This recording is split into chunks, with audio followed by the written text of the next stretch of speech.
The galaxy was wide and full of life, but some places carried stories that made even the bravest captains uneasy. One such place was the small blue world at the edge of the Orion Arm, a planet called Earth. The aliens in the central sectors called it a primitive world. But there was another name whispered in darker corners, the planet from which no fleet returns for decades. Fleets from different species had gone there, sometimes for conquest, sometimes for resources, sometimes just to prove their strength. None had ever come back, but today an armada was coming again, larger than any before. The ships of the Zervian Empire moved like a silver wall through space, over 300 warships, all armed with plasma cannons and shield arrays that could withstand a supernova. The commander, Admiral Krell, stood on the bridge of his flagship, his long fingers tapping the rail as he stared at the blue dot in the distance. To him, the warnings of other species were nothing but lies and fear. He had heard them say, "Earth is cursed. Earth is a trap. Earth is death." And each time he laughed, he told his officers that humans were weak, unorganized, barely able to leave their own planet. The invasion would be over in a week, still, as they passed the outer edge of the solar system. His sensors officer spoke with a worried voice. "Sir, no transmissions, no patrols, but movement detected near the asteroid belt." Krell leaned forward. The hologram showed faint blips, then nothing, like shadows in space. "Probably just debris," Krell said. But his voice was less confident now. The fleet pressed on, entering Mars orbit. The planet below was empty. No signs of life, no defense systems firing. Some of the younger officers felt uneasy. Shouldn't there have been a reaction by now? Some attempt to resist. Ships were sent to scan the area. They reported nothing unusual, but 2 hours later, one scout ship vanished from the tracker. No distress call, no explosion, no debris. It was simply gone. Krell demanded answers. The technicians checked their readings again and again, but the result was the same. The ship had disappeared like it had never been there. The admiral told himself it was a technical fault, but in his gut, he felt the first sting of doubt. As they drew closer to Earth, another ship vanished. This time from the rear of the formation. Still no explosion. Still no signs of battle. Just silence. Krell ordered the fleet to tighten formation. Every gun ready, every sensor scanning. It was then that they heard the first voice from Earth. It was not a scream, not a plea, but a calm human voice that spoke across every channel. "You should have stayed away," it said, before the signal cut off. Some of the alien officers felt their skin crawl. The voice had been calm, almost bored. Moments later, a blinding flash lit up the darkness. One of their destroyers was simply gone, erased in a single strike from something the sensors couldn't even track. Panic began to whisper through the ranks. Krell shouted for his officers to locate the attacker, but nothing showed on the screens.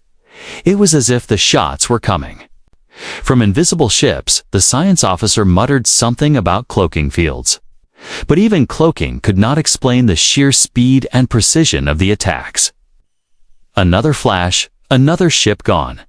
This time from the left flank. It was like a predator picking off prey in the dark, one by one. No one could see it. No one could stop it. Still, Krell refused to turn back. "Earth is ours," he said to himself. "I will not be the first commander in history to retreat without firing a shot." But in the shadowed corners of the bridge, some officers exchanged nervous glances. They had all heard the stories of fleets swallowed whole, stories of survivors who never made it home. And now, as the blue planet grew larger on the main screen, Krell began to wonder if maybe, just maybe, those stories had been true all along. The fleet slowed, scanning for anything, ships, stations, defense platforms, but space around Earth seemed empty, too empty. Then, from the darkness near the moon, something moved. It was not massive like their cruisers. In fact, it was smaller, but its shape was strange. Armored in jagged plates, bristling with weapons they didn't recognize. It drifted at first, almost lazily.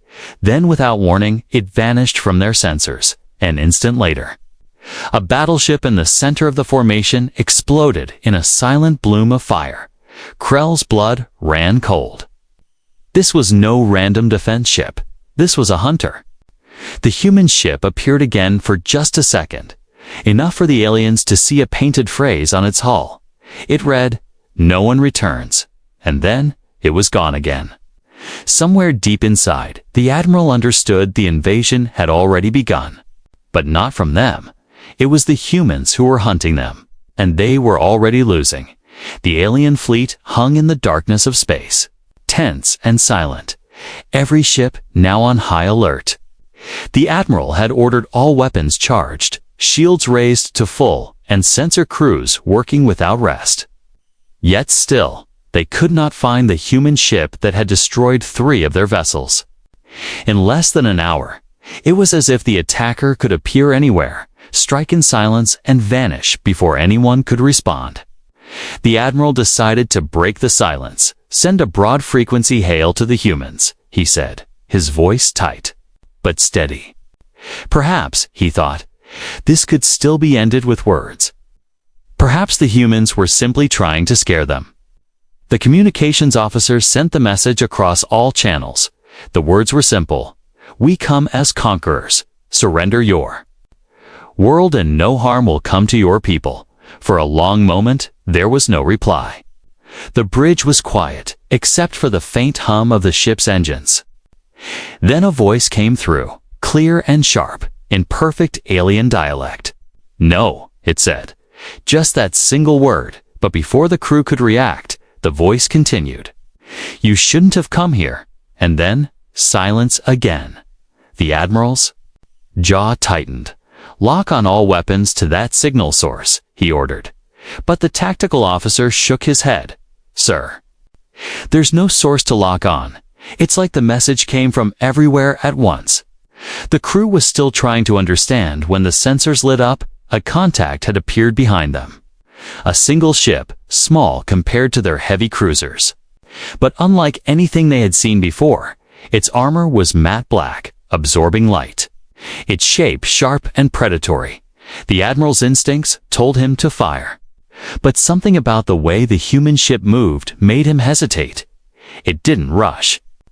It didn't seem afraid of being surrounded. It simply drifted closer, like it had all the time in the world. The comms officer spoke again.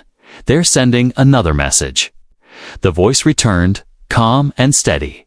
"Turn around and leave, and we'll let you live." Gasps rippled through the alien crew. No one had ever spoken to the Zervian Empire. Like that, the Admiral forced a laugh. "They're bluffing," he said. "Open fire." A dozen plasma cannons roared, beams of burning light slamming into the human ship. But when the light cleared, the ship was still there, untouched. The bridge went silent before anyone could speak. The human ship fired back. It wasn't a single shot. It was a burst of blinding energy that seemed to bend around their shields.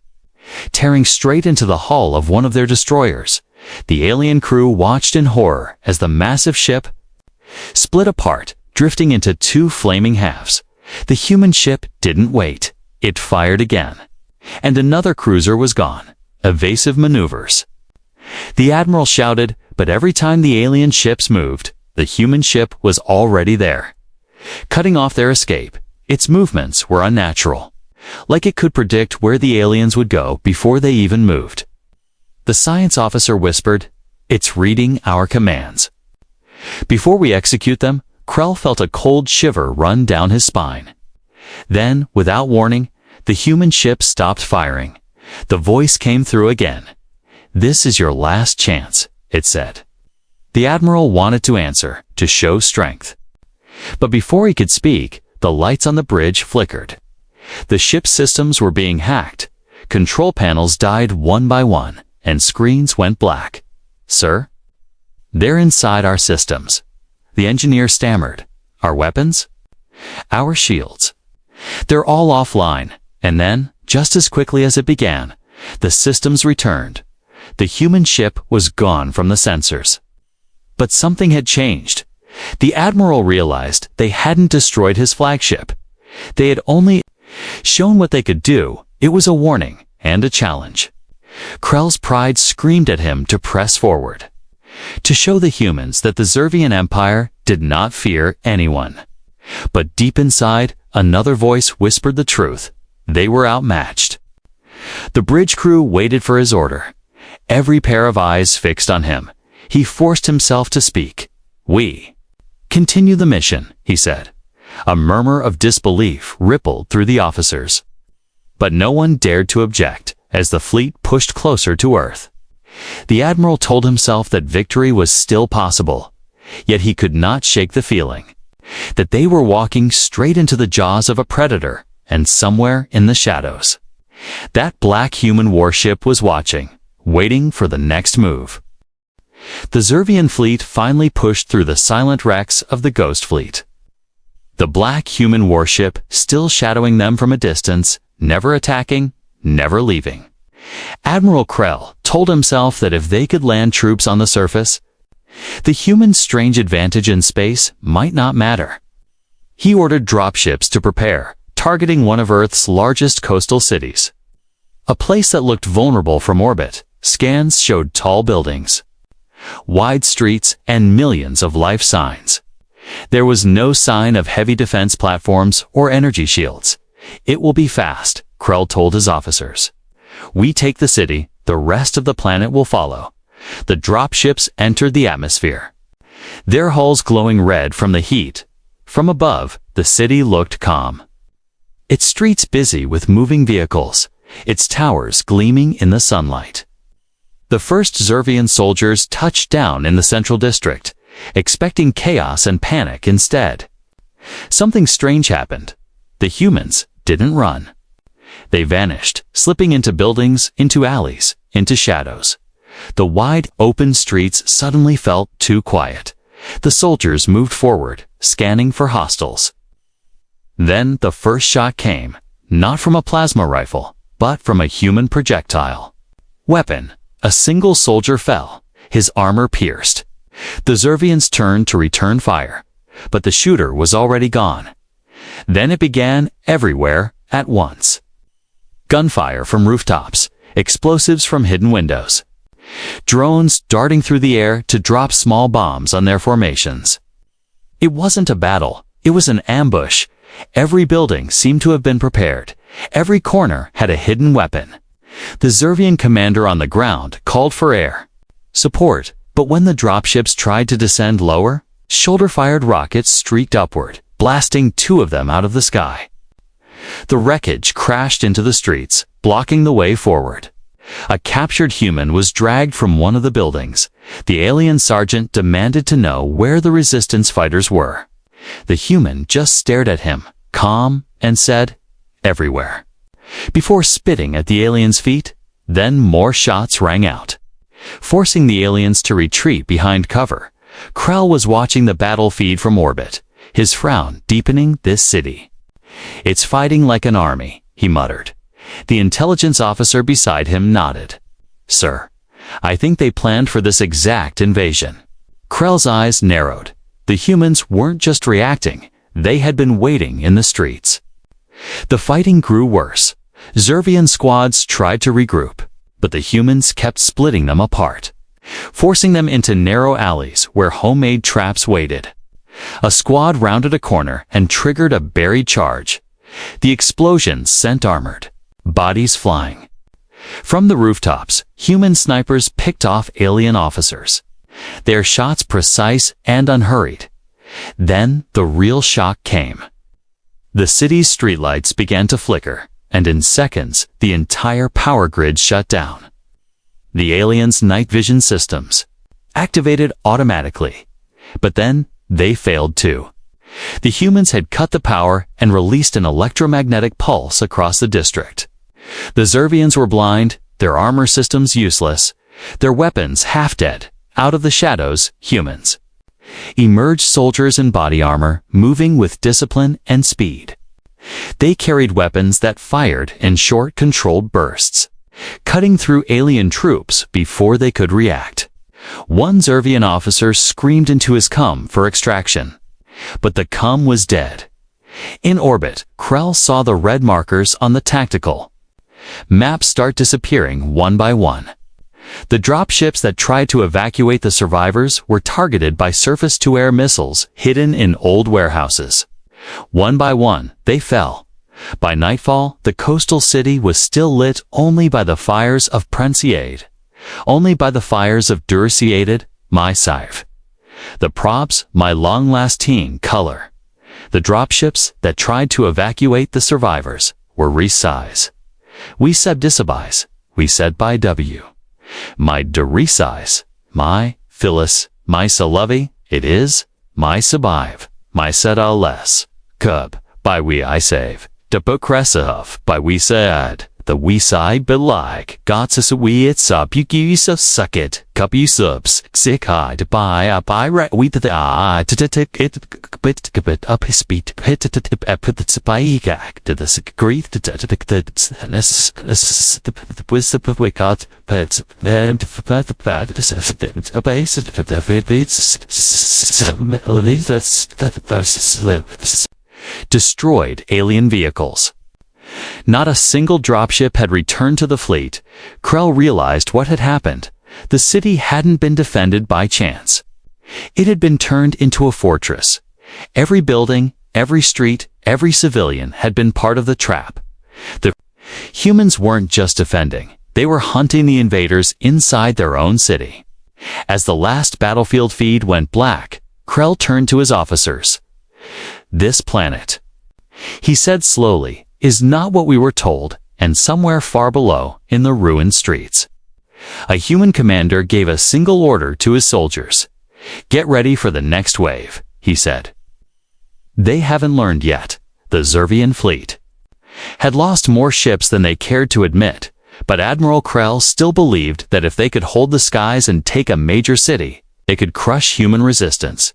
He chose a coastal megacity that appeared open and unfortified from orbit.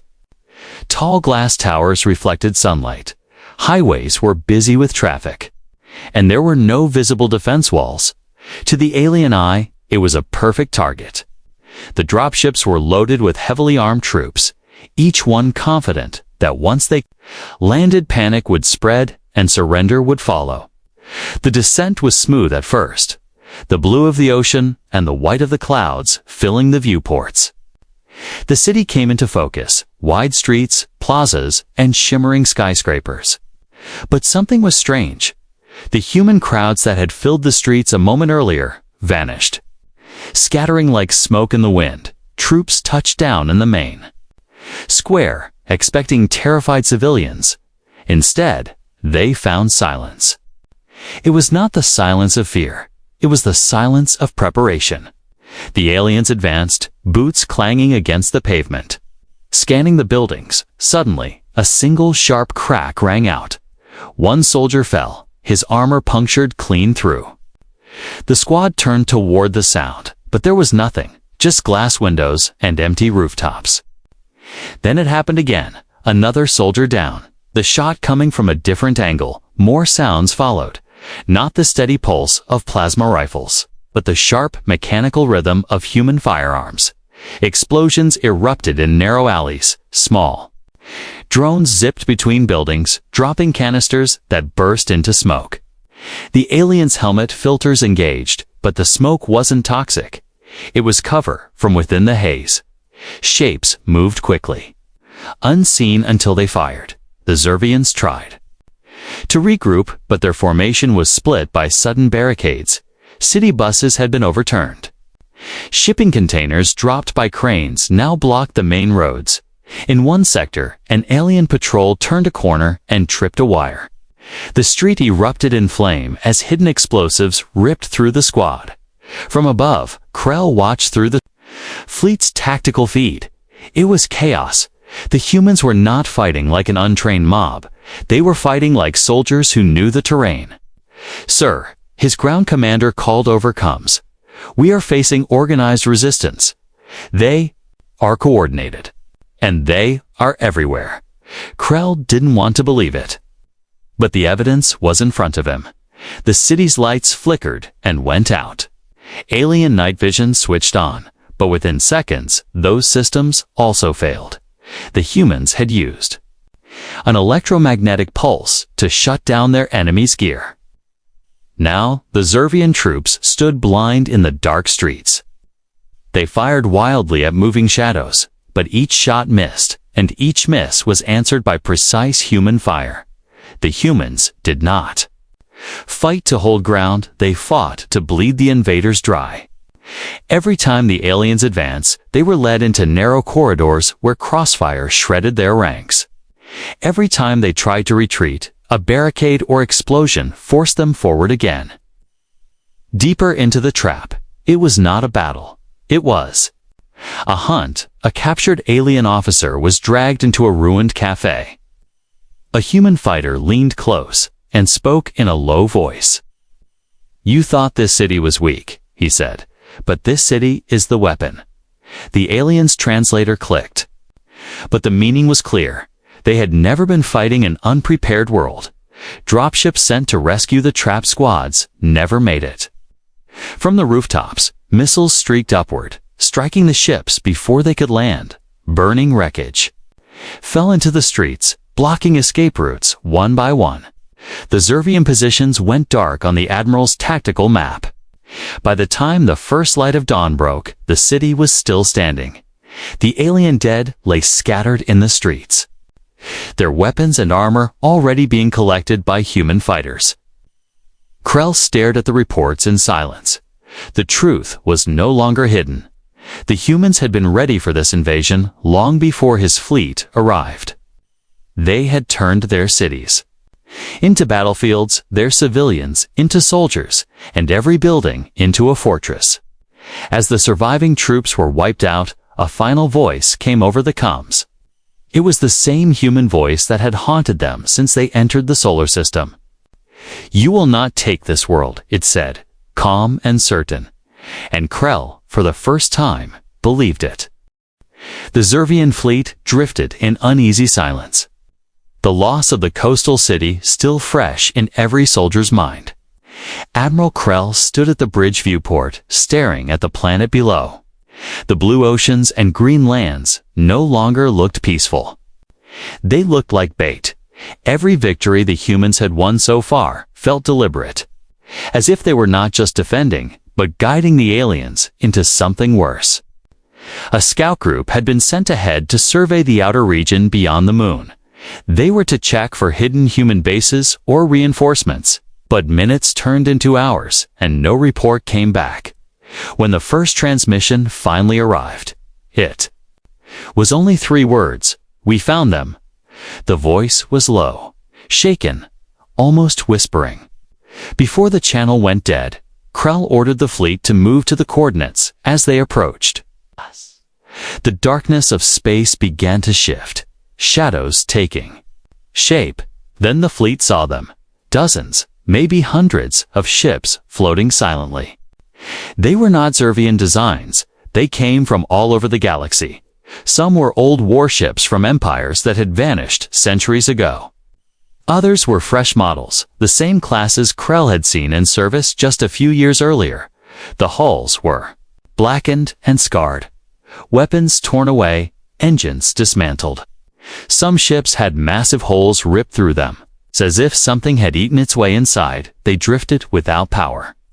"Like empty shells, this is impossible," the science officer said quietly. "There are ships here from at least 12 different civilizations." The crew exchanged uneasy glances. These were the fleets that had come to Earth and never returned.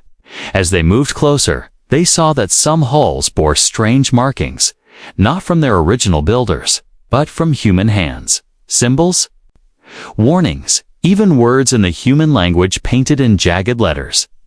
One massive cruiser had a single phrase written across it in bold white: "This is what happens." Krell felt a cold weight settle in his chest. It wasn't just that humans had defeated these fleets. They had kept them here, preserved them like trophies. It was a graveyard, and at the same time, a warning to anyone else who might try. A proximity alarm blared. Something was moving within the ghost fleet. From between two derelict ships, the black human warship emerged once more. It drifted slowly, its dark hull blending with the wreckage until it turned toward them. For a moment, it just watched, its weapons silent. Then the familiar voice came through on every frequency. "You've seen what happens to those who come here," it said. The words were calm, but there was no mistaking the threat beneath them. "Turn back, or you will join them on the bridge." Silence stretched like a knife. Some officers shifted uncomfortably, their hands hovering over controls they didn't dare touch. Krell knew that in any other battle, he would have ordered an attack. But here, in the middle of this graveyard, it felt like trying to fight death itself. One of the younger officers whispered, "Sir, if they've collected this many ships, then their technology." Krell finished the thought in his mind. The humans had learned from every single one. Every failed invasion had made them stronger, faster, deadlier. That was why their weapons tore through shields like they were nothing. Why their ships moved like they could read minds. He realized now that the humans didn't hunt fleets for sport, they did it to evolve. And now the Zervian fleet was only the next step in that process. The human warship began to move, slowly circling them. It didn't open fire. But every alien instinct screamed that this was not mercy, it was choice. The humans were deciding whether to destroy them now or later. Krell's pride battled with his fear. If they retreated, the Empire would call him a coward. If they stayed, they would join the wreckage around them. And he wasn't sure which fate was worse. The voice came. "One last time, leave," it said, simply. Then the black ship turned and slipped back into the shadows of the ghost fleet. It was as if it had never been there, yet its presence still pressed on every mind in the Zervian armada. Krell said nothing for a long time. Finally, he ordered the fleet to move forward again. The crew obeyed, but the silence on the bridge was heavy. Every one of them knew they were heading deeper into the jaws of something they could not see. And somewhere in that graveyard, unseen eyes were watching, waiting for the perfect moment to strike. The Zervian fleet pushed onward, leaving the ghostly wrecks behind. But no one felt relief. Every crew member knew those ships were not history. They were warnings, and the black human warship had let them pass, which somehow felt more dangerous than if it had attacked. Admiral Krell stood on the bridge, his mind heavy with doubt. He had convinced himself that victory was still possible. If they struck fast and hard, if they hit Earth with everything at once, perhaps they could overwhelm the humans before they unleashed whatever other horrors they were hiding. He gave the order, all ships full assault on the primary human defense network. Engines roared, weapons charged, the Zervian fleet surged toward the planet. But then, space ahead shimmered. Something was coming from the blackness. Ships emerged, dozens, then hundreds. At first, Krell thought they were alien allies, but then he saw their designs. They were a mix of shapes and colors, Zervian hulls, Varna cruisers, Callery frigates, ships from all the fleets that had vanished before. But these ships were no longer what they once were. They had been rebuilt, reforged with human engineering. Their hulls were layered with strange armor, their weapons unfamiliar and menacing. The voice came again, calm as always. "You wanted a fight," it said. "Now you'll see what we've learned." The human-led fleet advanced. It was not a uniform army. It was a collection of every defeated invader, turned into a weapon. For Earth, they moved in perfect coordination, striking with precision. The first Zervian cruisers to fire found their shots bent away by a kind of shield no one in the galaxy had ever seen. Return fire came in the form of energy lances that cut through armor like paper. Krell barked orders, trying to form defensive lines, but the human fleet didn't fight like his. They fought like predators. They didn't charge head-on. They slipped between formations, breaking them apart. A stolen Varnic destroyer, now under human control, fired a spread of missiles that detonated inside a Zervian battleship's engine core. The explosion lit the battlefield in white fire from below. The black warship joined the fray. It didn't rush. It didn't waste fire. Every shot it made crippled a ship instantly. Its movements were almost playful, like a hunter toying with prey. The Zervians tried to retreat, but the humans had sealed off every escape route. Krell realized with horror that they had been herded into this position. The humans had been guiding them since the first contact in the asteroid field. Every fight, every loss, every step forward had been part of the plan. The human fleet closed in. Krell's flagship shook as railgun rounds punched through its shields. Explosions tore open the outer decks. Crew were flung into space. The comms were a storm of panic, officers begging for orders, ships screaming they were under boarding attack. Yes, the humans weren't just destroying ships, they were taking them. Krell's tactical officer shouted, "Sir, they're boarding the Imperial Fist. It's gone dark." Another officer called out, "The Spear of Dawn just stopped moving, sir. Their systems are dead." Krell knew what that meant. Those ships were no longer theirs.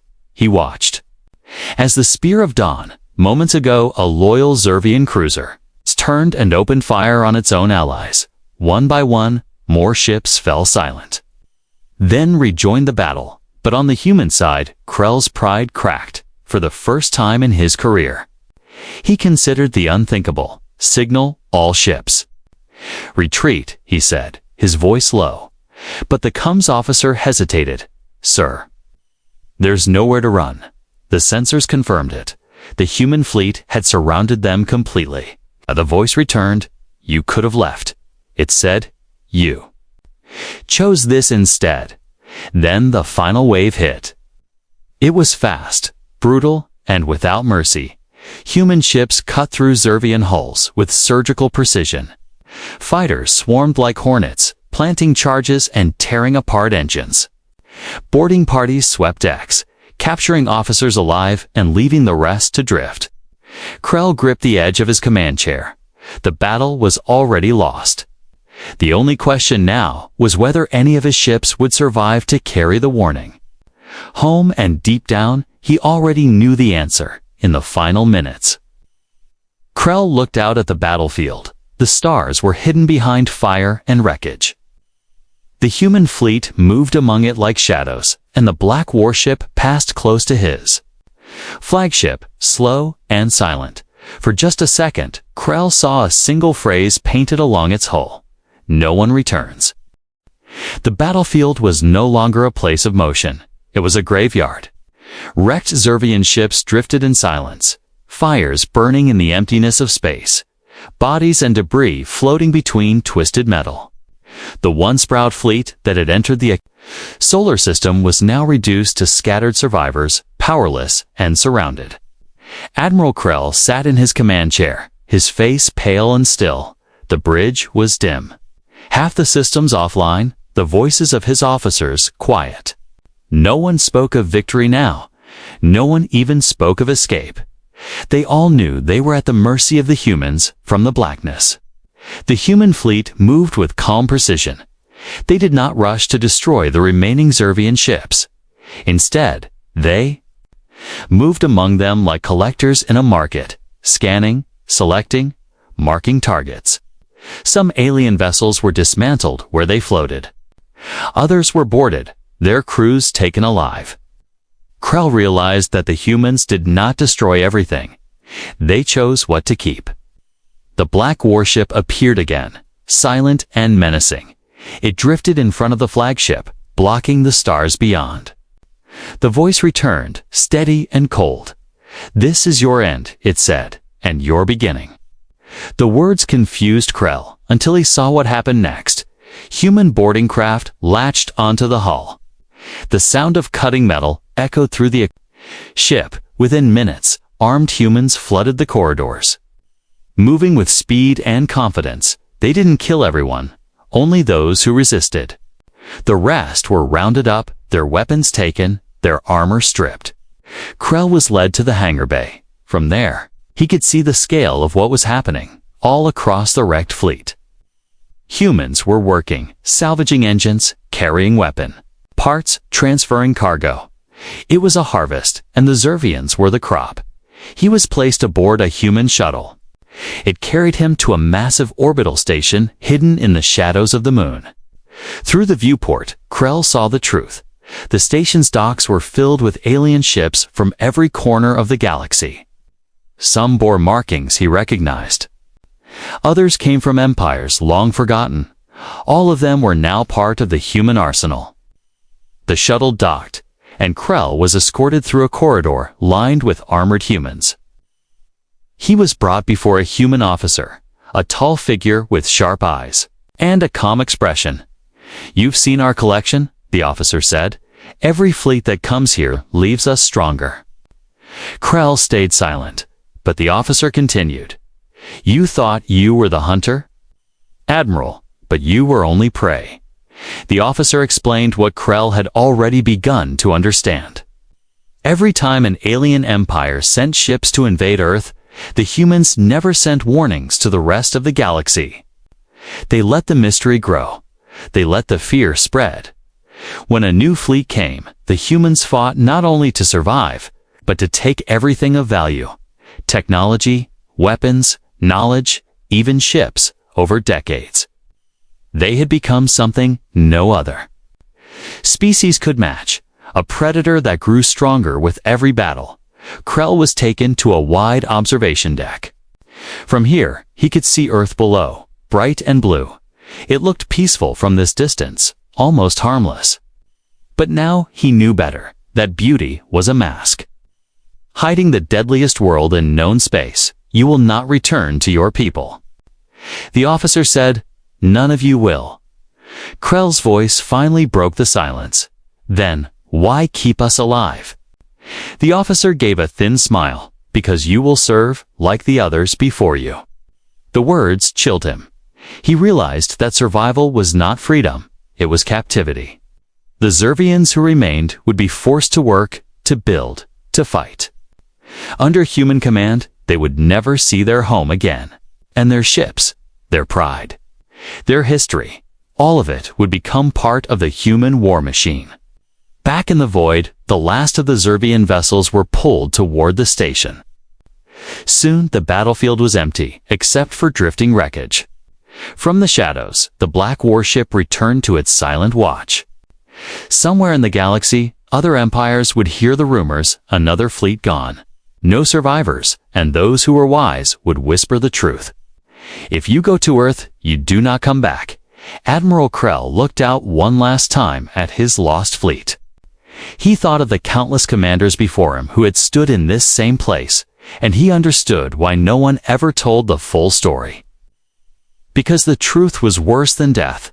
The humans didn't just win, they kept what was theirs, and they never let go.